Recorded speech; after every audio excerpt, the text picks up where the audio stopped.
Let's dive into the nature of the call. So you called Dave a few weeks ago, and what was the question you wanted to ask him and why? If you think you can only pull off 4% off of investments making 12, where the flip is the other 8% going?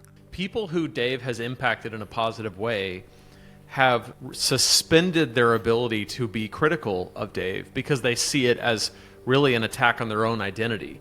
It's like if I acknowledge that Dave somehow is lacking in this one area, it means that I am somehow lacking with him. And it's like, well, Dave's not the gospel truth. He's just a guy who has an opinion, and we can evaluate the opinion. His investment strategy is to be in all equities. And he's held the position that you can do that into retirement. But if you introduce sequence of returns risk, which is why he's wrong, you cannot have a higher safe withdrawal rate because the volatility in the market is going to possibly kick your rear, and you don't know what the market's going to do when you first retire. If he has to accept that volatility, then he might have to accept asset allocation theory and reintroduce bonds, because bonds are a debt tool. It goes against his philosophy entirely, so he has to deny them. Well, I am here with Jay Disberger. Welcome, Jay. Good to have you on the channel. Well, thank you for inviting me. I appreciate it. You got relatively famous recently for a call to Dave Ramsey's show at the Ramsey Solutions. I don't know what the hell George is doing a 3% withdrawal rate. There's all these goobers out there who have always put this 4% crap in the market. Before we get into the Dave Ramsey call, you run an organization called Hope Financial. So what is that all about? So Hope-filled financial coaching was something that I was inspired to do right around the time the plague was kicking in. I was going to study architectural engineering at Kansas State University, and I ended up falling into a tutoring niche inside the College of Engineering, and I hung out there so much people started asking me for help even though I wasn't a tutor. I kind of got the teaching bug, if you will, for the engineering prereqs, and I did that for 5 years. I thought it was really rewarding to be able to share with someone who doesn't understand something and simply ask them questions and guide them to finding the right answer, and doing so in a way that they could retain the information was the tutoring. So I graduate, I get an engineering job. I have people who are twice my age coming up and asking me questions about money. I took Dave Ramsey's class as a homeschooled kid. I followed his principles through college. I managed to graduate debt-free because of it. I broke a couple of his rules right after graduating. You know, I was doing pretty well, and it occurred to me right before we all started working from home that why couldn't I do what I did with the tutoring with the money stuff? There's clearly a demand for it. There's clearly a need. You look at the statistics. Same time that I was thinking about that, telling my wife about it, I saw an ad, a Dave Ramsey ad for Financial Coach Master Training. It was his online course for becoming a coach. And I'm like, well, maybe that can help me. I've always been a Ramsey guy.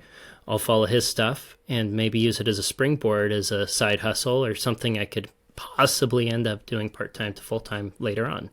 So that's what inspired me, was wanting to help people.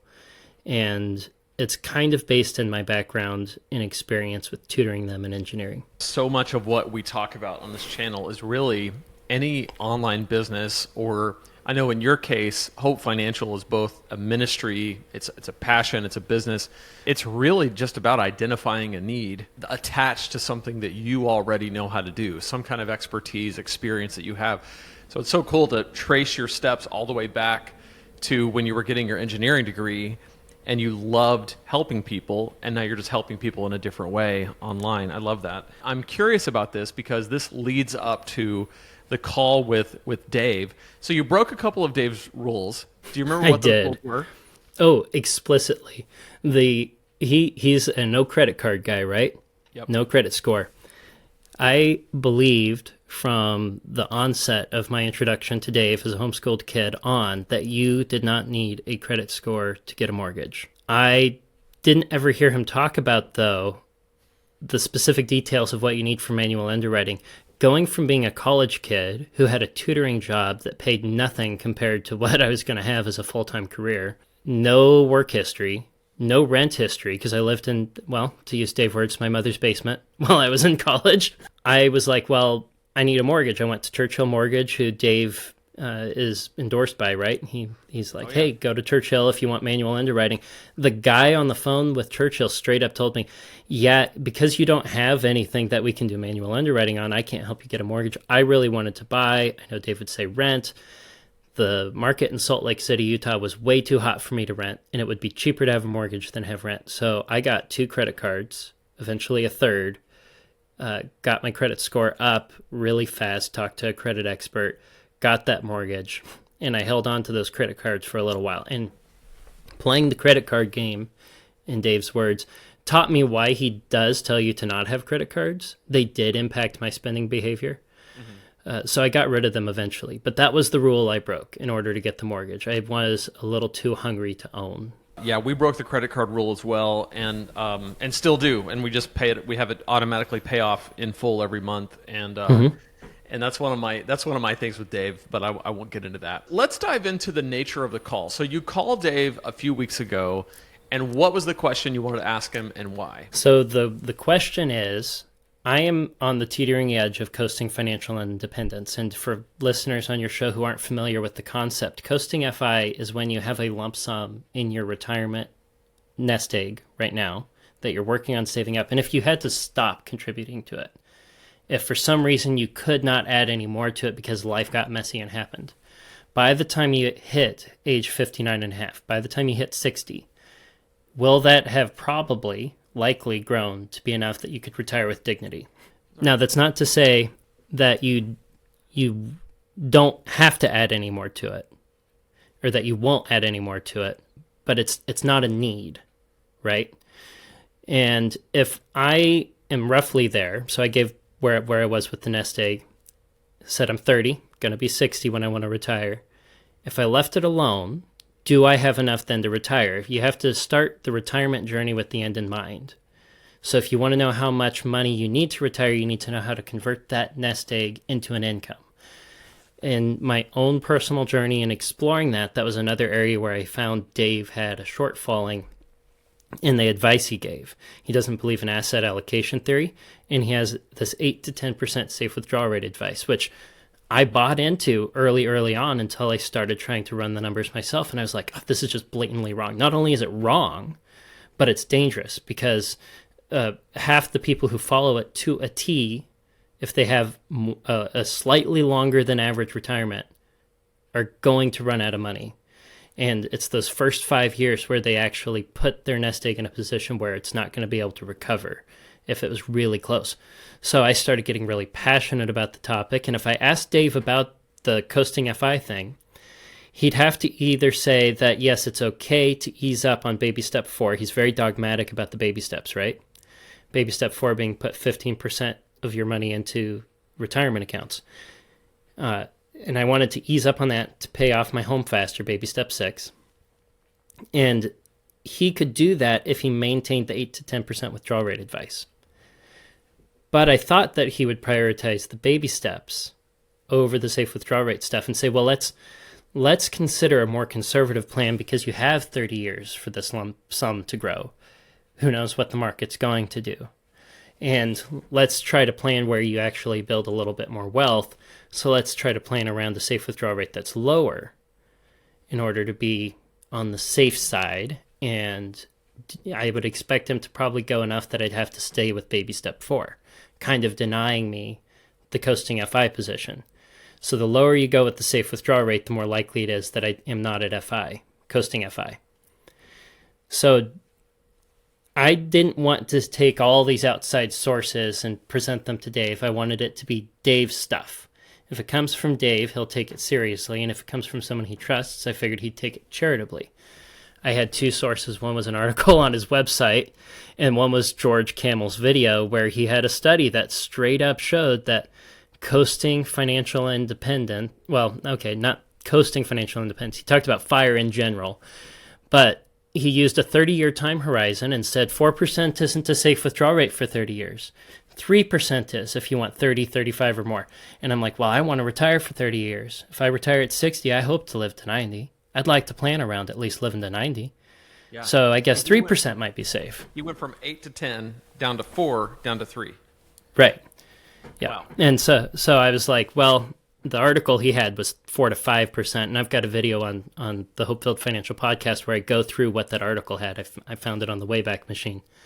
But the 3 to 5% advice, I was like really, really close. right? Or 4 to 5%. I was really close. Going down to 3, it was a no-go. So that was why I asked the question that I did. That was the question itself. It was structured in a way where he would probably have to either give up the baby step 4 a little bit or give up the safe withdrawal rate advice if we thought about it critically. So you present this to Dave, knowing Yes. that if you bring, because at some point in the call you had mentioned after Dave just lambasted George. Okay, I'm a little confused because I don't know what the hell George is doing a 3% withdrawal rate, because that's absolutely wrong. I'm gonna have to find out where that video is and get it taken down. Threw him under the bus. Hardcore. You said there's a lot of studies on this, and how did Dave respond? Dave cut you off before you could even finish. Right. I said the studies I've been looking at, and he's like, "Oh, there are a lot of stupid studies out in this space." And a lot of the studies I found showed. Well, there's a lot of stats studies from that are anything from- stupid in this space. It's just wrong. Listen, man, the math I just gave you is the math. And I've heard him criticize the studies as being based on stupid assumptions. And unbeknownst to Dave, I've run my own version of these studies to try to verify it myself, because I'm like, I believe Dave when he's said that before when I was trying to figure it out. Yeah. And I'm like, well, what are the dumb assumptions? I'm going to put all of Dave's assumptions into a study, and I'm going to prove that he's right. And I'm going to find, and I run the numbers and I look at it, I'm like, he's wrong. Yep, he's wrong. Which is hard to do when and this is the thing that I think people misunderstand about my criticism with Dave has a lot to do with some of the things he teaches, but not all. And I think the problem is people who Dave has impacted in a positive way have kind of suspended their ability to be critical of Dave because they see it as really an attack on their own identity. It's like if I acknowledge that Dave somehow is lacking in this one area, it means that I am somehow lacking with him. And it's like, well, Dave's not the gospel truth. He's just a guy who has an opinion, and we can evaluate the opinion. With this situation, you know, when you come at it having, and you and I have a similar background in that Dave helped me a ton, and he helped my wife a ton when we were first getting started. We paid off a ton of debt. We got out of student loan debt, car loan debt. But over the years, when I decided, okay, now I want to actually set myself up for financial freedom, and I want to accelerate that process so it doesn't, wealth in a wheelchair. I don't want to be the richest person in the nursing home. I'd like to do it sooner. I stole that line from somebody. I can't remember who it was. Oh, the guy who wrote Millionaire Fastlane up there. Okay. He talked about that. And it's like, so Dave's position is basically here's what was so interesting about the 8% versus 4%. Dave's position is always mitigate risk, be safe, take it cautiously, and yet he tells people, but withdraw 8%. Right. It doesn't make any sense. No, and I still haven't been able to figure it out. I think part of it might be is his investment strategy is to be in all equities. And he's held the position that you can do that into retirement in order to have a higher retirement income. But if you introduce sequence of returns risk, which is why he's wrong, right? It's why you cannot have a higher safe withdrawal rate, because the volatility in the market is going to possibly kick your rear, and you don't know what the market's going to do when you first retire. So if he has to accept that volatility, then he might have to accept asset allocation theory and reintroduce bonds, because bonds are a debt tool. They're an investment that's based in debt. It goes against his philosophy entirely, so he has to deny them. That's the closest I can come up with. I actually kind of respect that because at least it's principled. The lesser charitable interpretation would be that his ELPs rely on managed market funds or actively managed funds. That's the position a lot of people take if they want to be very critical. Is they'll say, well, he's not going to say anything that he can't make money on.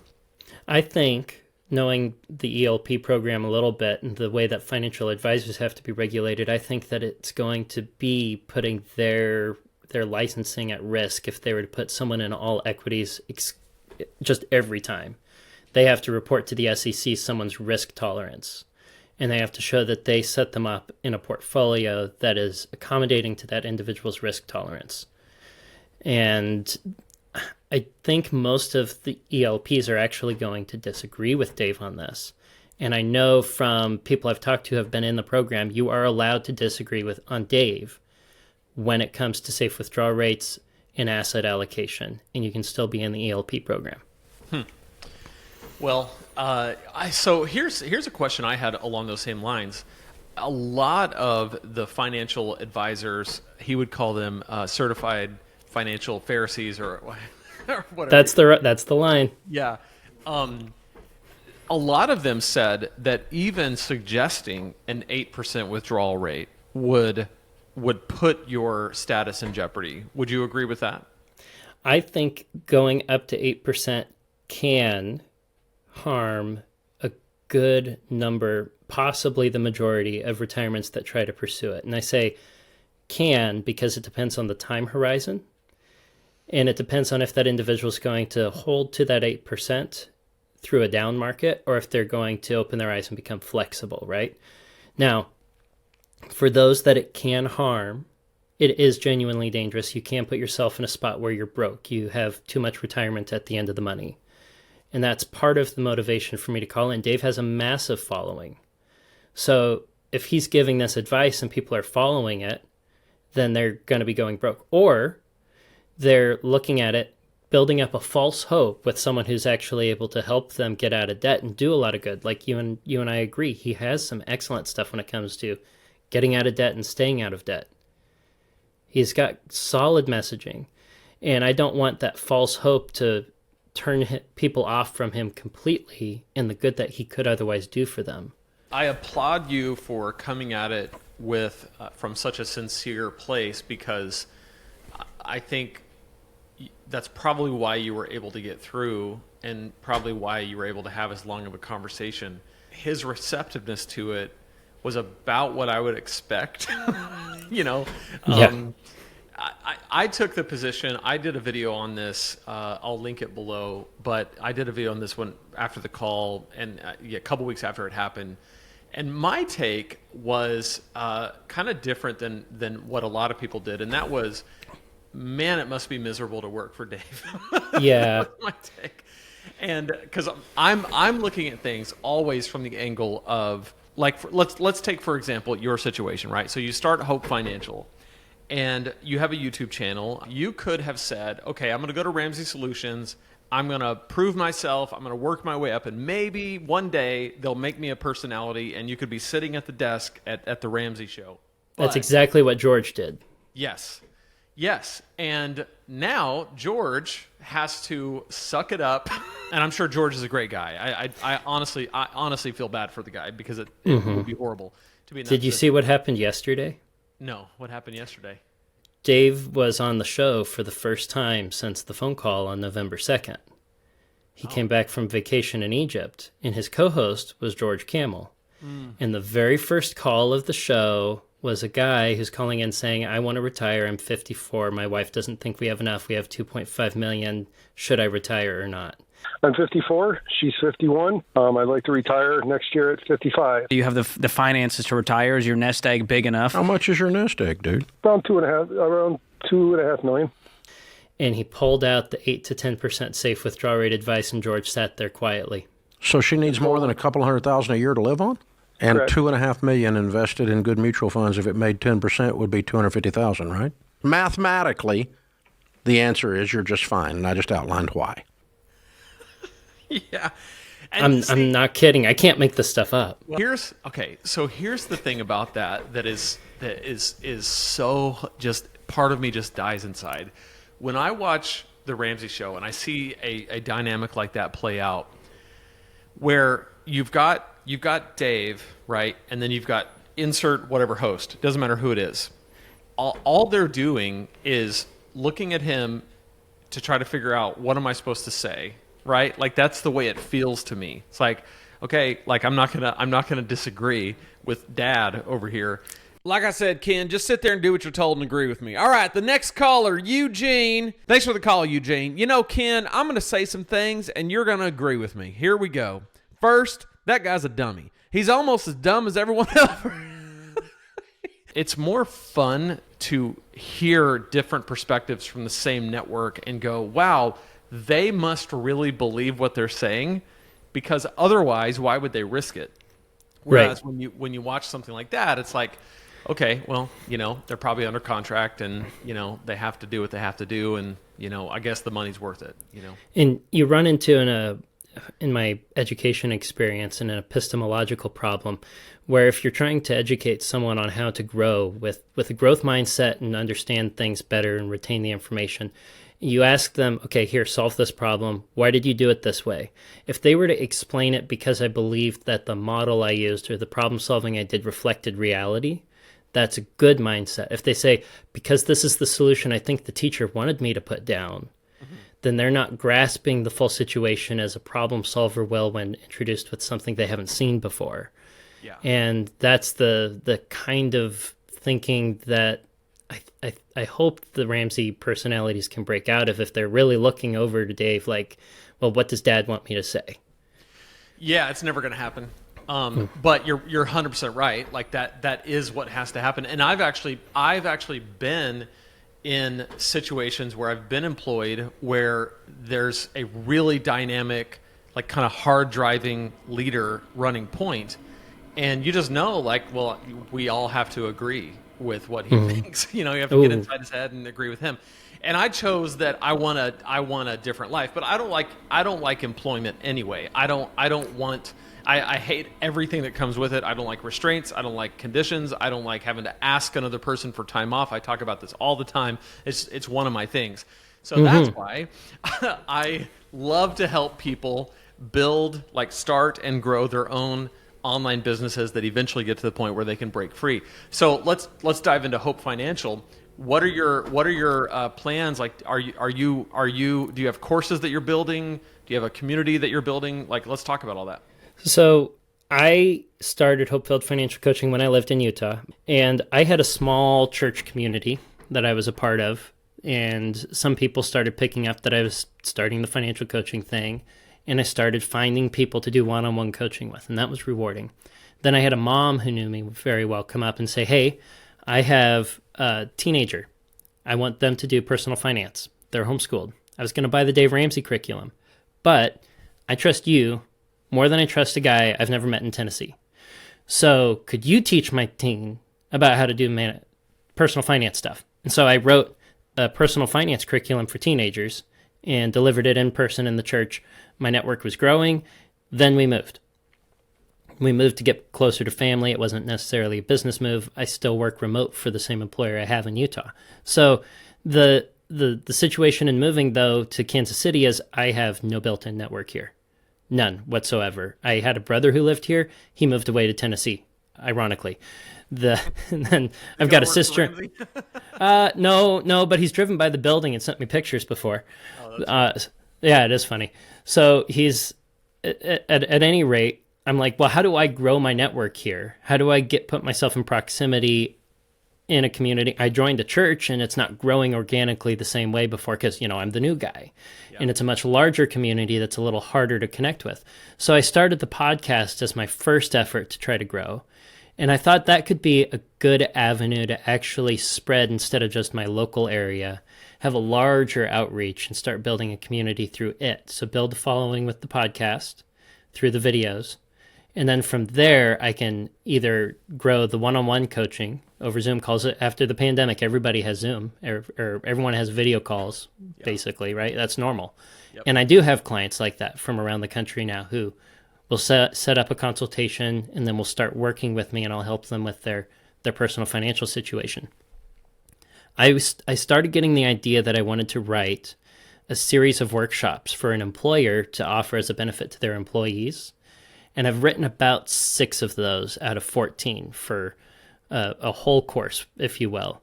Each one is focused on the same thing that I had it with my engineering education. I want to be able to give someone information that they can retain. So I've applied this principle to all of the workshops I have. I've been breaking them out into individual workshops instead of a big course.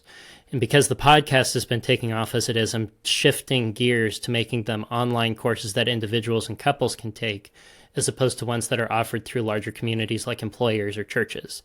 The one that I have out there now is a marriage and money one that's targeted toward churches, but I plan on readopting it in a way that any couple could go on and figure out how to get on the same page with money through my website. So that's that plan. I also have a really nice outline for a book I'd like to write one day. Those are sort of my avenues for growing moving forward. I'm really, really impressed with your work and what you've done, and the nerve that it took to call Dave and challenge him, even in such a polite way. Where can people find out more about Hope Financial, take one of your courses, listen to your podcast, all that stuff?